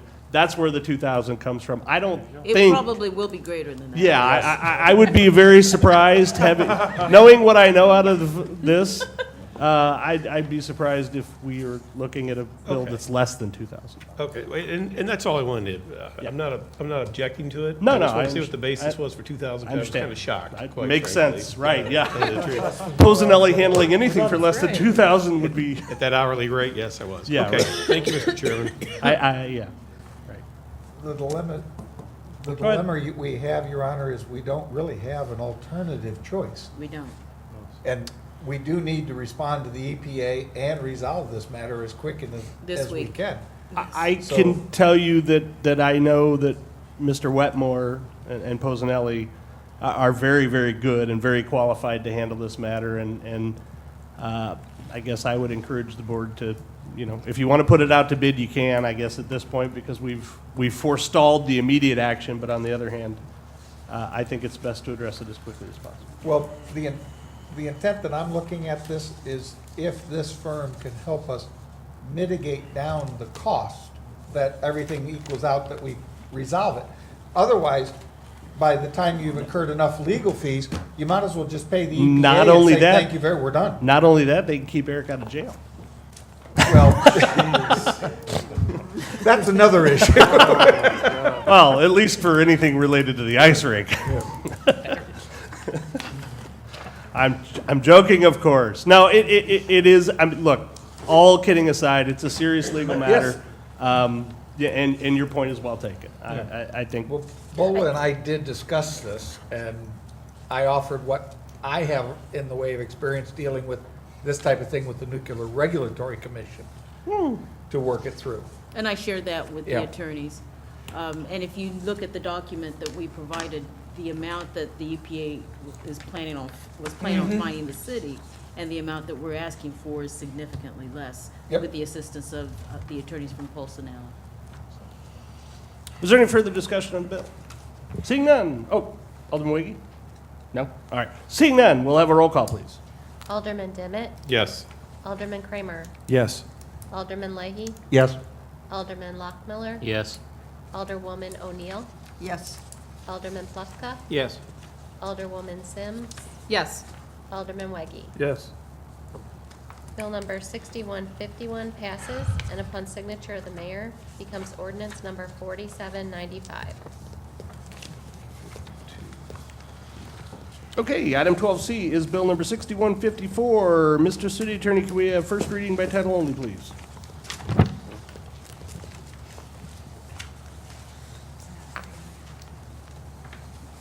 Bill number 6154, an ordinance granting site plan approval for a new facade and related improvements at 2900 South Brentwood Boulevard.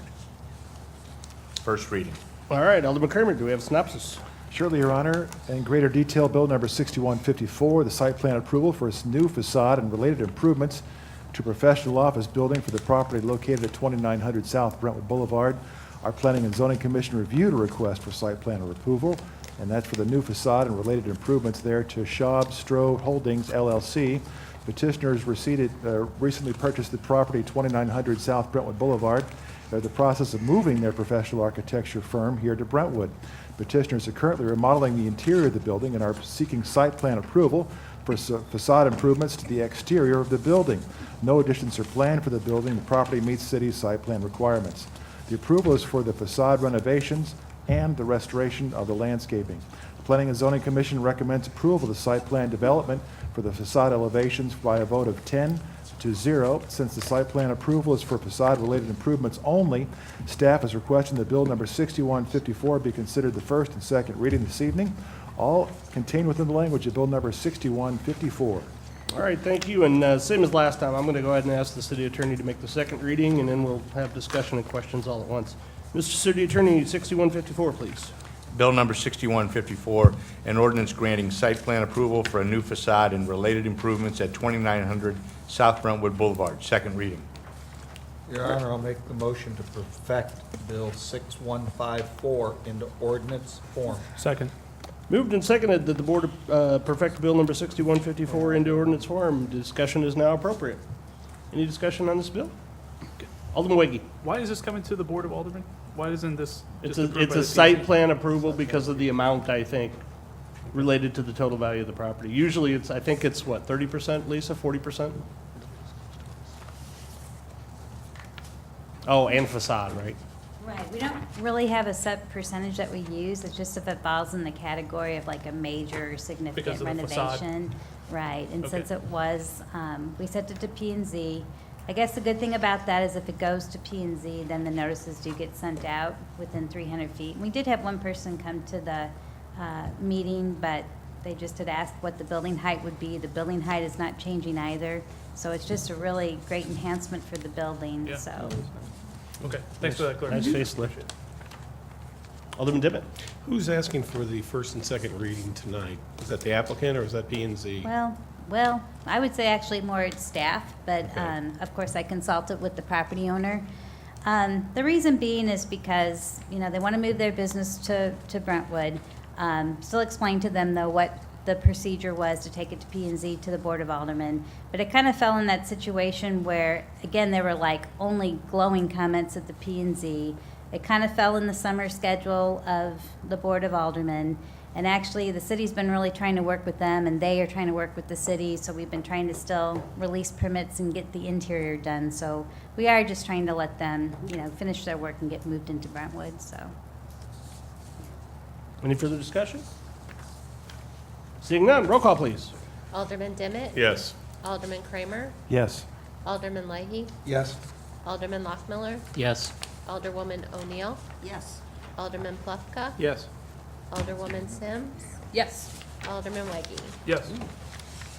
Bill number 6154 passes, and upon signature of the mayor, becomes ordinance 4796. All right, thank you.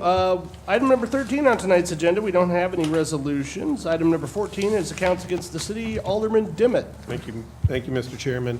I've had an opportunity to review the warrant list with city administrator, and I would recommend approval of the warrant list in the amount of $228,141.71. Second, Your Honor. It's been moved and seconded that the Board of Aldermen approve the warrant list in the amount of $228,141.71. Is there any discussion? Seeing none, it's cash, so we gotta have a roll call. Alderman Dimmitt? Yes. Alderman Kramer? Yes. Alderman Leahy? Yes. Alderman Lockmiller? Yes. Alderwoman O'Neill? Yes. Alderman Plufka? Yes. Alderwoman Sims? Yes. Alderman Weggie? Yes.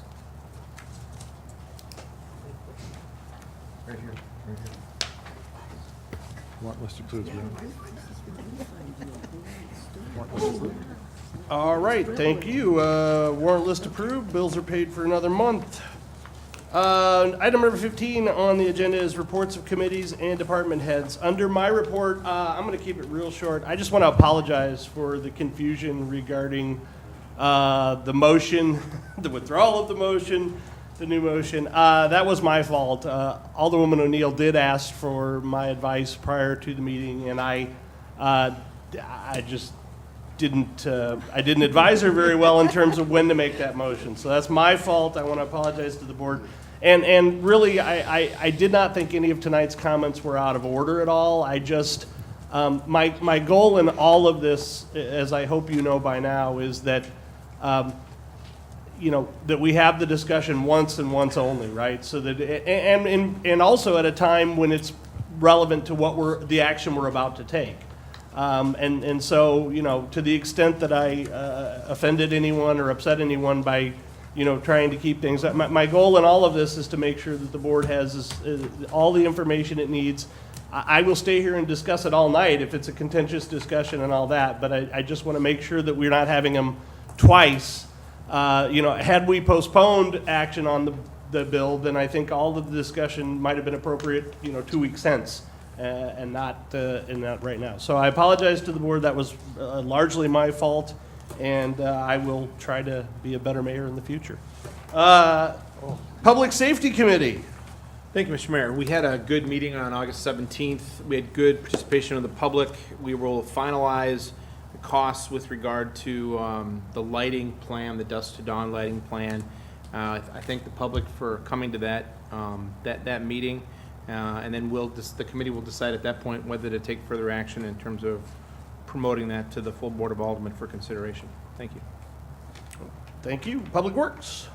I believe our next meeting is September 13th, Wednesday, is that correct? Sure. Yeah, at 4:30 in here. All right, Public Works. Director of Planning and Development, I think you actually have something for us to do tonight.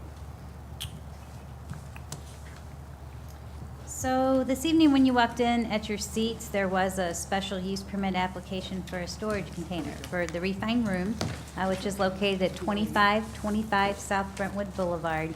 The request in front of you is to be able to put 4 storage containers in the rear of the parking lot of the parcel, and for a period of 48 months is what's being requested by the applicant.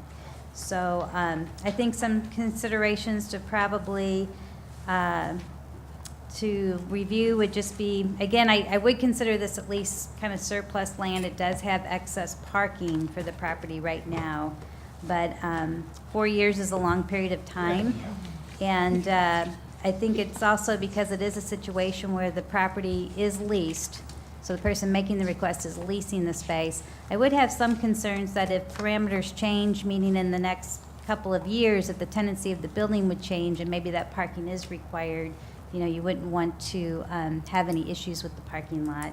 So I guess what I would still probably suggest also that a photo be provided so that we know exactly what these storage containers look like. I think that's one of the things we're gonna just have to expect to see.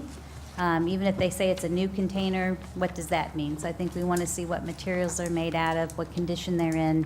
Again, with the period of 4 years, I'm not sure if it's a storage container, if that would be made of durable enough materials where it would not weather or be worn in 4 years. I'm not sure. So I think we'd have to look into that more carefully. And we have sent this over to the fire department, but it's our department. I think we maybe got that over mid of last week. So I have not heard back yet from the fire department. But again, I need to follow up with that.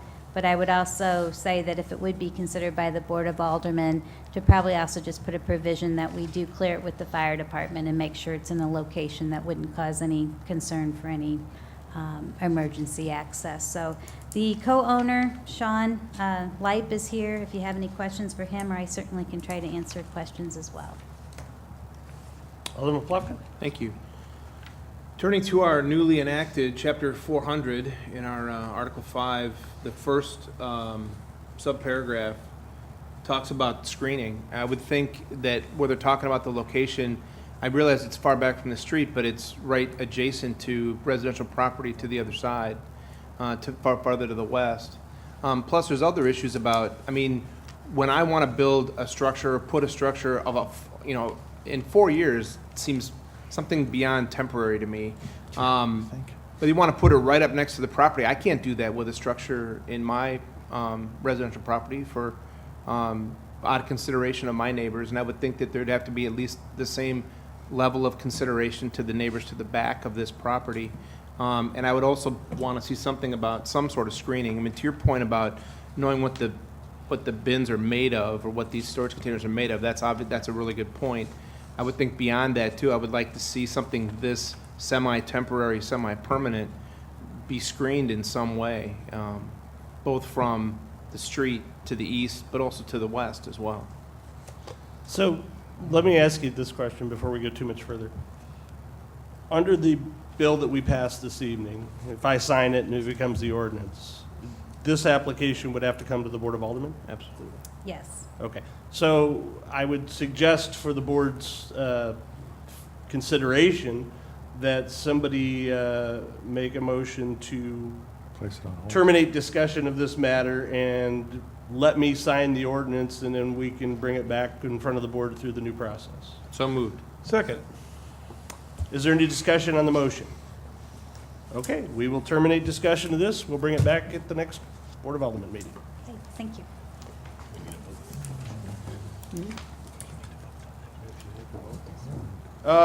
Ways and Means Committee, Alderman Dimmitt. Mr. Chairman, our next meeting is September 7th, Thursday, 6 o'clock, where we will continue to discuss the 2018 budget.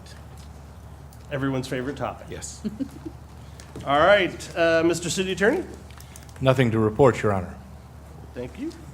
Madam City Administrator.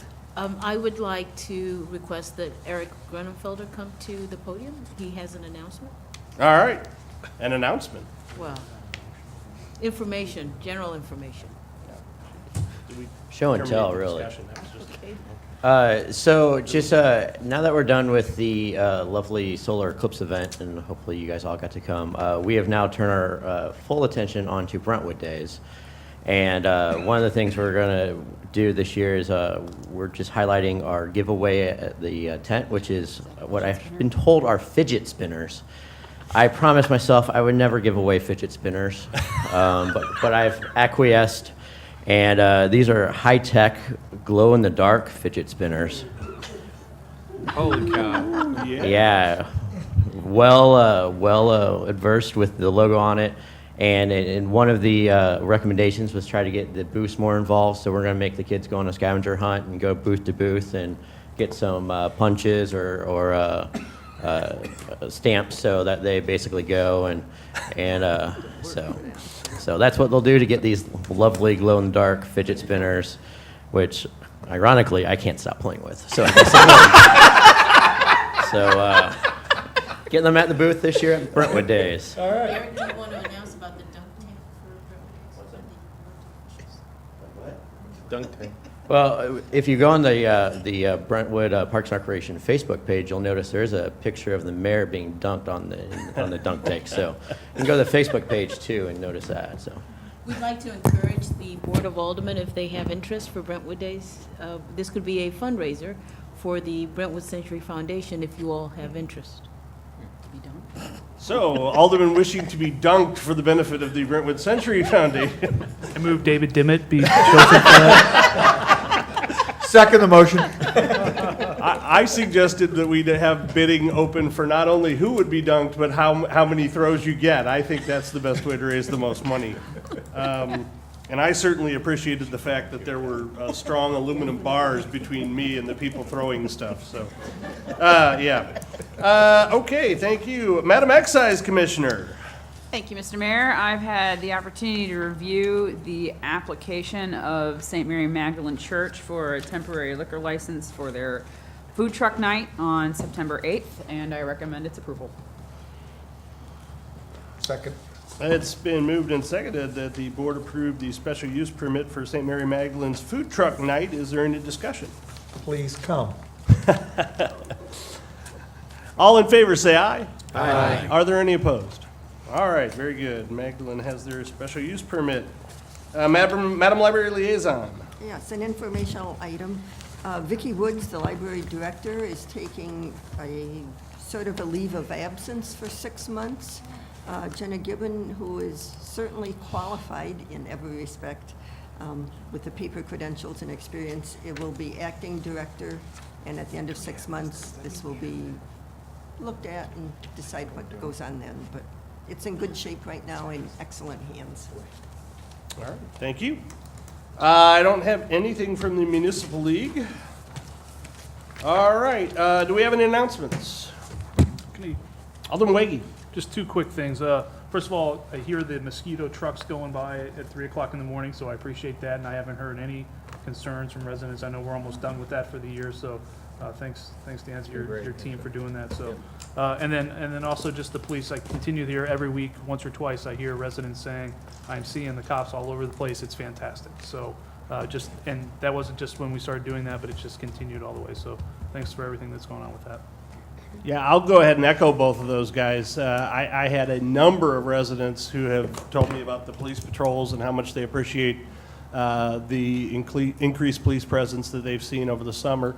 And Dan, when I had a few people ask me if we were still spraying for mosquitoes, and when I told them that we were, yes, spraying at 3 in the morning, they were, really shocked that we were going to that level to protect people and bees and all that. So they were very, very appreciative. So I think 2 home runs, guys. Keep it up. Alderman Leahy. The Ward 3 meeting for the month of August is August 29th, last Tuesday of the month, 7 o'clock here in the council room. All are invited. All right, thank you. Any further announcements? Seeing none. New business, I believe we have one item of new business. Alderman Dimmitt. Thank you, Mr. Chairman. This, for the members of the board that aren't familiar with this matter came out of the Public Works Committee meeting 2 weeks ago. I think that was chaired by Alderman Lockmuller. And in a nutshell, this is a request from, what I'm proposing is a motion to approve a settlement with two residents of the city who have a claim concerning how work was done to their property pursuant to the lateral sewer program that we have. In a nutshell, I won't bore you with all the details. If you have questions, you can certainly ask them, but there was a problem with the lateral sewer. It went under their driveway. The driveway had just been poured, and in order to repair the lateral, the city would have to have torn up the entire driveway. City didn't want to have to do it because they'd have to put the driveway back in its condition, and the residents didn't want them to tear up their driveway either. So the compromise was to install a new lateral sewer line that ran parallel to the driveway, but not underneath the driveway. It was a unique project, not the typical work that is done by our employees. It was put in a difficult position, and consequently, as a result of a number of things, there was a certain amount of settling of the soil which resulted in a lot of problems on their property. Concrete steps that had to be repoured were moving, were pulling away from the base. There were other problems as well, and these were complaints that these two residents were making from almost the get-go. As soon as they saw that there were these problems, they contacted the city to try and get some resolution. So this isn't a situation where there were no complaints for 5 or 6 years. This was shortly afterwards, or as soon as they saw there was a problem, they voiced those problems. Came through Public Works. We requested that they go get some bids for the repair. They came back to Public Works last week or 2 weeks ago with 4 bids, the high being $23,000, the next one being around $13,000, and then the two low being right around $10,000, give or take $20. It did not include the cost of installation of the metal handrail, which had been in the concrete steps to begin with, and the city never installed the handrail when they rebuilt the concrete steps. So that was not included in the bid. So the total is $10,500 that the committee looked at, and I don't recall, Alderman Lockmuir might be able to help me out what the vote was on that, but I think it passed with a positive recommendation to the board. Correct. That we presented. We were just kind of struggling how to present it to the board. So what we've decided to do is present a motion to approve a settlement with the residents where the city would pay $10,500 that would settle all claims relating to this. In return, the residents would execute a release, releasing the city from any future claims relating to the workmanship done on the lateral sewer. So that's what we're doing is proposing this motion, or I'm making a motion to approve settlement of those claims in the amount of $10,500. I second the motion. Okay, so it's been moved and seconded that the board approve the settlement as outlined by Alderman Dimmitt. Is there any discussion? Alderman Kramer. Yes, Your Honor. Are we in a position to receive any legal advice from our attorney on this regard? Yeah, I think so. You know, and you know, this is a legal matter. I mean, there hasn't been any lawsuit filed, but it's essentially a settlement of a claim. But because it's with two residents, one of whom has a position with the city, it was best to have it in public forum. So I don't think there's any reason not to do that.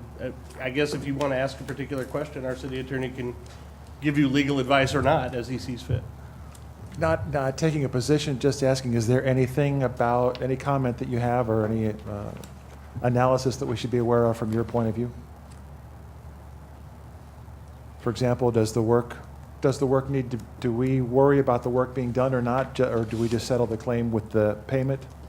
I think it's actually much cleaner to settle it with the payment and not worry about the work. Okay. Yeah, and since the release operates prospectively, I think it protects the city. I read the document while you were discussing, yes. Okay? Alderman Lockmiller? Thank you. And I think that was the request of the Cross, is to use an outside contractor and not the city's personnel. Okay. Any further discussion? Okay, seeing none, I guess since it is a monetary award, we'll go ahead and have a roll call vote. Alderman Dimmitt? Yes. Alderman Kramer? Yes. Alderman Leahy? Yes. Alderman Lockmiller? Yes. Alderwoman O'Neill? Yes. Alderman Plufka? Yes. Alderwoman Sims? Yes. Alderman Waggy? Yes. All right, I counted 8-0 on that one, so we're good. Item number 18 on tonight's agenda, hearing any matter of public interest upon the request of any person present. If anyone would care to come forward and address the board, you'd be given 3 minutes. It's dealer's choice on the topic. Okay, seeing none. We do have a closed meeting on the agenda tonight, and I promise if the board will vote to go into closed session and meet forthwith, we'll be out of here no later than 9:15. Your Honor, motion to go into an executive session for the legal matter, 610.021 subsection 1, and a real estate matter, 610.021 subsection 2, And to adjourn from there. and adjourn from that meeting. Second. It's been moved and seconded that the board go into closed session pursuant to 610.21.1 and 610.21.2. Is there, and adjourn therein. Is there any discussion? Seeing none, roll call, please. Alderman Dimmitt? Yes. Alderman Kramer? Yes. Alderman Leahy? Yes. Alderman Lockmiller? Yes. Alderwoman O'Neill? Yes. Alderman Plufka? Yes. Alderwoman Sims? Yes. Alderman Waggy? Yes. Where do you want us? Let's just go across the hall, folks. It isn't going to take long. We didn't do anything with the dog park.